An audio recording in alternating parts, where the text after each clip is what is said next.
नमस्कार प्रिय दर्शकों, आप देख रहे हैं ज्योतिष मंत्र। प्रिय दर्शकों, यूं तो अनेकों अनेक मंत्र प्रयोग दिए गए हैं किसी भी तंत्र की काट के लिए, खिलाया पिलाया के लिए, परंतु आज का जो मंत्र प्रयोग है वो अपने आप में श्रेष्ठ है। नरसिंह भगवान का ये मंत्र है और नरसिंह भगवान के साथ इसमें 64 योगिनी, 52 भैरव, ब्रह्मा विष्णु महेश सभी देवी देवताओं की शक्तियां चल रही है और इसीलिए ये मंत्र अत्यंत प्रभावशाली बन गया है। कितना ही बड़े से बड़ा तंत्र किया गया हो, कोई भी मैली गंदी क्रिया की गई हो या किसी भी प्रकार से आपके घर परिवार पर, व्यापार पर या आप पर बंधन लगाया गया हो, यह अकेला मंत्र उन सब बंधनों को काटने में पूर्णतः सक्षम है। नरसिंह भगवान का यह जंजीरा है और इतना प्रभावशाली है कि इस जंजीर में सभी शक्तियां बंध जाती है। कोई भी आपका अहित नहीं कर पाती, अपितु सभी दैवी शक्तियां मिलकर के आपके लिए कल्याण का मार्ग खोलती है और हर प्रकार से आपको लाभ पहुंचाती है। जहां तक बात करें विधि विधान की, क्लिष्टता नहीं है। किसी भी सिद्ध योग मुहूर्त में, चाहे वो ग्रहण काल हो, दीपावली हो, होली हो या फिर नवरात्रि का समय हो, किसी भी समय में इसे जप करके सिद्ध कर लीजिए और उसके बाद इसका प्रयोग आप कभी भी किसी के लिए भी कर सकते हैं। स्वयं के लिए भी कर सकते हैं, दूसरों के लिए भी कर सकते हैं। मूलतः ये मंत्र उन साधकों के लिए भी है जो तंत्र का कार्य करते हैं, जनहित का कार्य करते हैं, क्योंकि इस मंत्र से गंडा तावीज भी बनाया जाता है, भभूत भी बनाई जाती है और साथ ही साथ धुनी पढ़ के दी जाती है, झाड़ा लगाया जाता है। अर्थात मंत्र एक है, कार्य अनेकों अनेक है। ये एक अकेला मंत्र आपको सिद्धस्त बना सकता है, इतना अधिक प्रभाव इस मंत्र का है। तो चलिए अधिक विलंब न करते हुए जान लेते हैं किस प्रकार का विधि विधान है, कैसे करना है, किस दिन से करना है, किस सामग्री के साथ करना है। सबसे पहले बात करेंगे किस समय और किस दिन इस साधना को किया जाए जिससे कि पूर्ण प्रभाव प्राप्त हो जाए।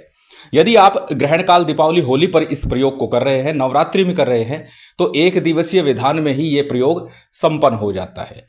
अन्यथा किसी अन्य योग में आप करेंगे तो इसके लिए 11 दिवस का विधान बनेगा।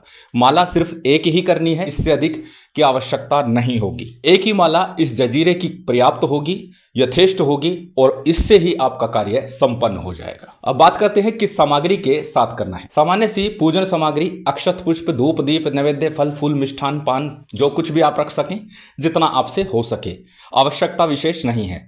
मूल है कि पीले रंग के वस्त्र पहन करके और साथ ही लाल या पीले हकीक की माला से आप इस मंत्र का जाप करते हैं तो श्रेष्ठ फल प्राप्त होता है। अथवा रुद्राक्ष की माला या स्फटिक की माला का प्रयोग कर सकते हैं। बात यदि करें भोग नैवेद्य की, तो बेसन के बने हुए लड्डू या फिर खीर, दोनों ही नैवेद्य यहां प्रयोग कर सकते हैं, जो भी आप सुगमता से ला सके या जिसकी आप व्यवस्था बना सके। वस्त्र और आसन वो भी पीला हो अथवा लाल हो, अत्यंत श्रेष्ठ।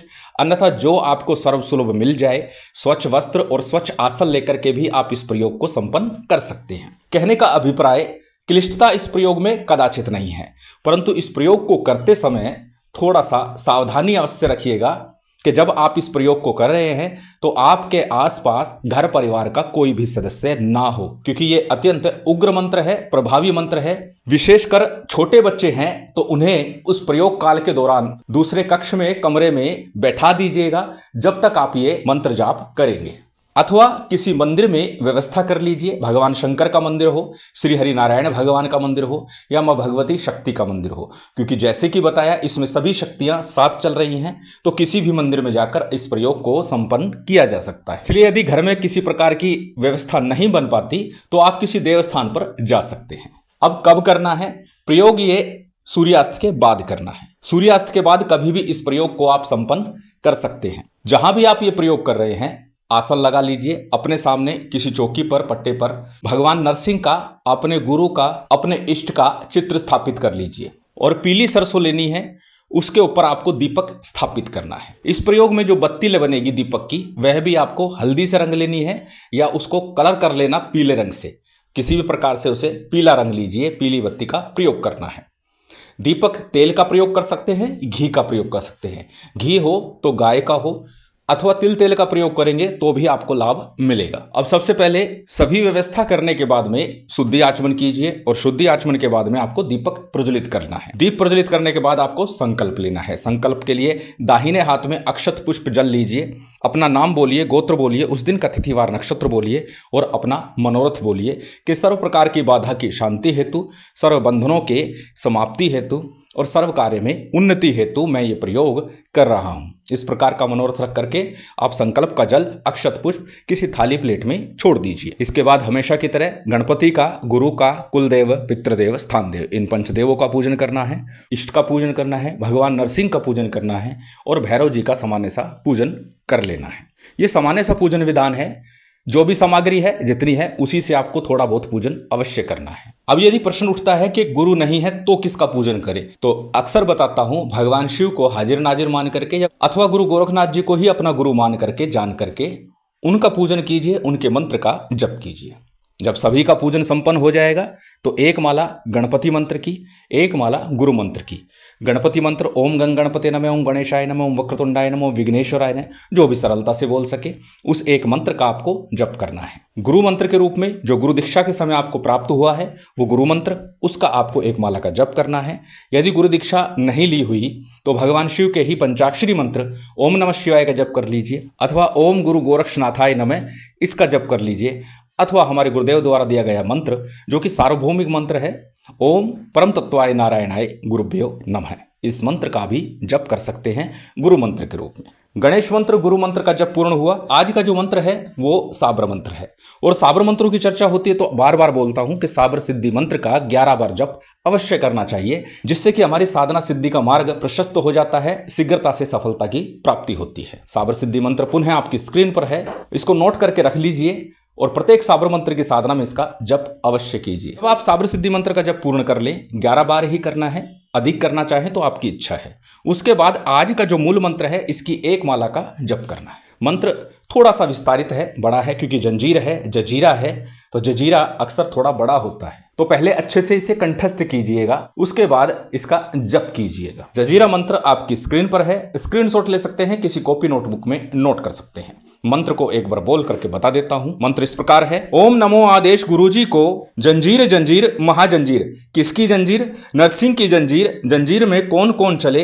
अष्ट नरसिंह चले, 64 योगनी चले, 52 वीर चले, जादू काट, टोना काट, नजर काट, गुजार काट, मूठ काट, तंत्र काट, मंत्र काट, जंत्र काट, मैली काट, कुचैली काट, चौकी काट, बंधन काट, गंदी विद्या काट, मसान काट, भैरव काट, देव काट, दानव काट, हर प्रकार की विद्या को काट, अपनी शक्ति से काट, ब्रह्मा विष्णु की शक्ति से काट, दुहाई गुरु धंतर की, दुहाई गोरिया अघोरिया बाबा की, गुरु की शक्ति मेरी भक्ति, चले मंत्र हुरे वाचा, देखो नरसिंह तेरी जंजीर का तमाशा। मंत्र थोड़ा विस्तारित अवश्य है लेकिन बड़ा सरल है, थोड़ा सा प्रयास करेंगे तो निश्चित याद हो जाएगा। याद करने के बाद ही साधना में बैठेंगे तो आपको 11-21 बार ये मंत्र उच्चारण करेंगे, उतने में ही प्रभाव महसूस हो जाएगा। इतना अधिक प्रभावशाली ये मंत्र है।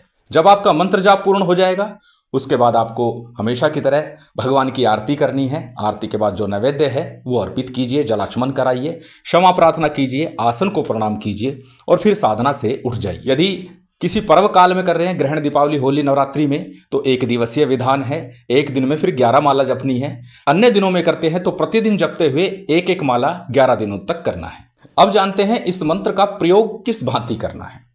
प्रिय दर्शकों, जब सामान्य प्रयोग हो, सामान्य सा बंधन हो, मामूली सी चीजें चल रही हों, तो उसमें किसी विशेष प्रयोग करने की आवश्यकता है ही नहीं।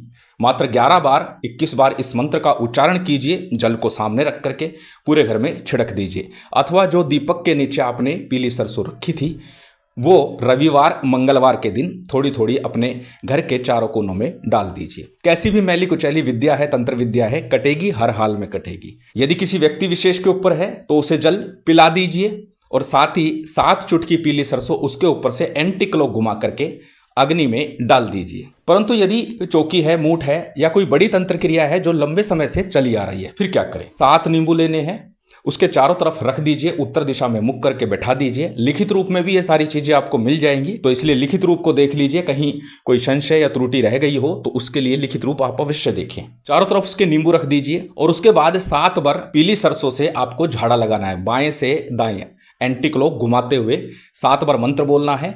1 बार पीली सरसों उसके सामने रख देनी है, सामने थोड़ी सी अग्नि रखना और फिर इस प्रकार 7 बार करना। फिर 7 नींबू उठा लेना, उनको उस व्यक्ति के ऊपर से घुमा लेना, 7 नींबू को 7 बार घुमाना है और फिर उन नींबुओं को ले जाकर के किसी निर्जन स्थान में दबाइए। इतना प्रयोग करने से निश्चित तंत्र क्रिया पलट जाएगी। खोलने का विधान अत्यंत सरल है, आपको बताया गया है।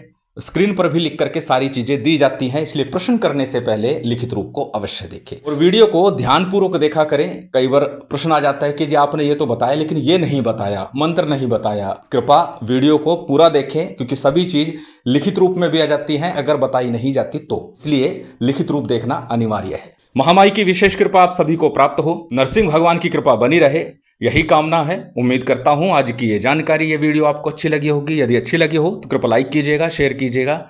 यदि चैनल पर नए हैं तो सब्सक्राइब कर बेल आइकन बटन दबा दीजिएगा। जय माता दी, जय श्री राम।